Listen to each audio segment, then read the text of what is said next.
Hello 93.5 FM శ్రోతలకు police వారి గమనిక. హైవేపై ఈ మధ్య లిఫ్ట్ అడిగి మరీ దొంగతనాలు ఎక్కువగా చేస్తున్నారంట. కాబట్టి యావత్ ప్రజానికం అంతా జాగ్రత్తగా ఉండాలని వారు మనల్ని కోరుతున్నారు. సో ఫ్రెండ్స్, అందరూ జాగ్రత్తగా ఉండండి.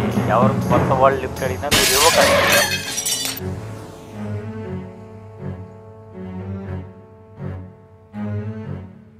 యూ రాస్కల్, తాతయ్య గారు పడిపోయారు, కొంచెం హెల్ప్ చేయండి సార్.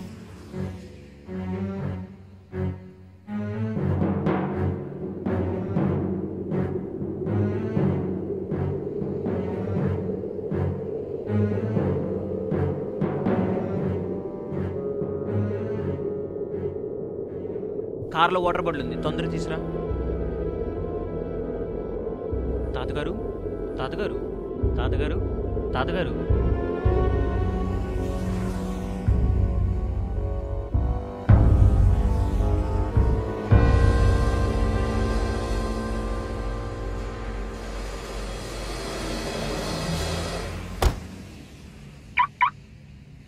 తాతగారు తాతగారు తాతగారు తాతగారు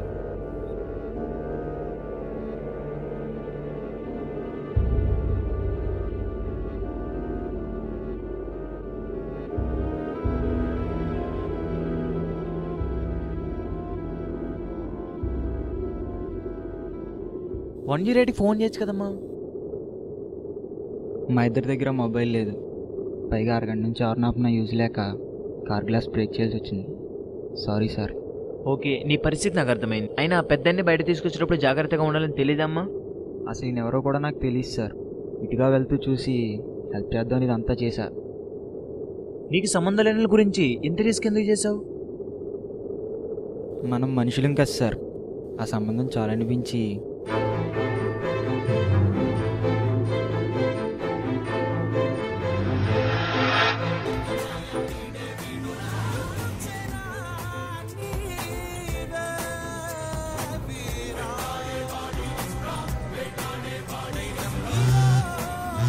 హలో హలో జీవా, నేను ఋషిని. హాయ్ రిషి, ఎలా ఉన్నావు? లైఫ్లో ఉండి సెటిల్ అయ్యావా, ఇంకా సమాజం సేవ అంటూ తిరుగుతావా? నీకు ఇప్పుడు కాల్ చేస్తుంది కూడా ఆ పని మీదే. ఒక ఆపరేషన్ డబ్బు అవసరమైంది, నువ్వేమైనా హెల్ప్ చేస్తావని. ఎవరికి? మీకు తెలిసిన వాళ్ళకా? లేదు, అవసరం ఉన్న వాళ్ళకి. ఎవరో ముక్కు మొహం తెలియని వాళ్ళకి హెల్ప్ చేయమంటే నేను ఎందుకు చేస్తారా? సాయం చేయాలంటే పరిచయం అవసరం లేదు భయ్యా, పరిధిని దాటి ఆలోచించు, సరిపోద్ది. అందరూ జాగ్రత్తగా ఉండండి. అయినా నేను ఇలా ఆలోచించలేను రా. ఉంటా.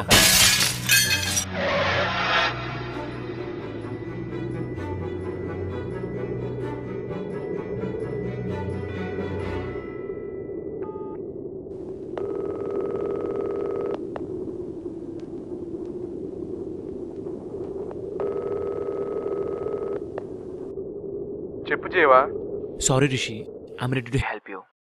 ఇంతలో ఎలా ఎలా భయ్యా? నీకు వాట్సాప్లో ఫోటో పంపుతా. ఆ కుర్రోడే దీనికి కారణం.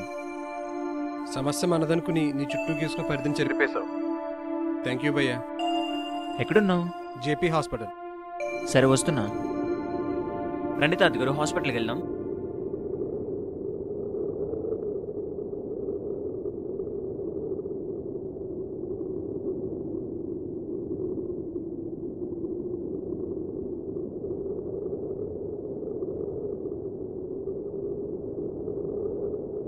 నీ పేరేంటి? స్వామి.